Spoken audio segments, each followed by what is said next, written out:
आप अध्यक्ष सौरभ भारद्वाज ने बिहार के SIR अभियान पर बड़ा हमला बोला है। उन्होंने कहा, दिल्ली चुनाव में हमने दिखाया था कि कैसे असली वोटर्स के नाम पर काटे जाते हैं और फर्जी नाम जोड़े जाते हैं। अब वही ट्रेंड बिहार में दिखाई दे रहा है। सौरभ भारद्वाज का दावा है कि चुनाव आयोग अब ये तय कर रहा है कि कौन वोट देगा और कौन जीतेगा। ये लोकतंत्र नहीं, धंधाली है। क्या ये चुनाव से पहले वोट बैंक की सफाई है या चुनाव आयोग की निष्पक्षता पर सबसे बड़ा सवाल है। बिहार में नवंबर में चुनाव है और अब ये मामला एक गंभीर सियासी तूफान बनता दिखाई दे रहा है। आइए सुनते हैं आगे सौरभ भारद्वाज ने क्या कहा।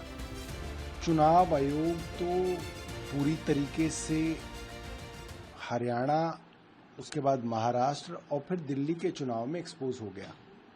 दिल्ली के चुनाव में चुनाव से पहले हम लोगों ने बाकायदा प्रूफ्स, एविडेंसेस के साथ ये बात साबित कर दी किस तरीके से चुनाव में धांधली के लिए बहुत सारे जेन्युइन वोटर्स के नाम काटे जाते हैं, हजारों की संख्या में एक एक विधानसभा में, और हजारों नए वोटर बनाए जाते हैं। एक विधानसभा के अंदर हार जीत का फैसला कितने वोटों से होता है? 2000 से 15,000 वोटों से होता है। और इतनी वोट आप घटा देंगे और बढ़ा देंगे तो हार जीत तो चुनाव आयोग तय कर देता है। तो चुनाव आयोग जिस तरीके से दिल्ली में एक्सपोज हुआ, उसके बाद उनको समझ में आ गया कि अब वो एक्सरसाइज तो नहीं चल सकती।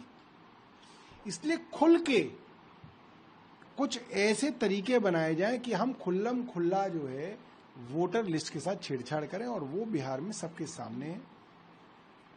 इस तरीके से चुनाव कराने का कोई मतलब नहीं रह जाता। फिर तो अब आप ये कह रहे हैं कि साहब हम तय करेंगे कौन वोट देगा कौन वोट नहीं देगा, और हम तय कर रहे हैं कि कौन जीतेगा कौन हारेगा, तो इसका क्या फायदा है?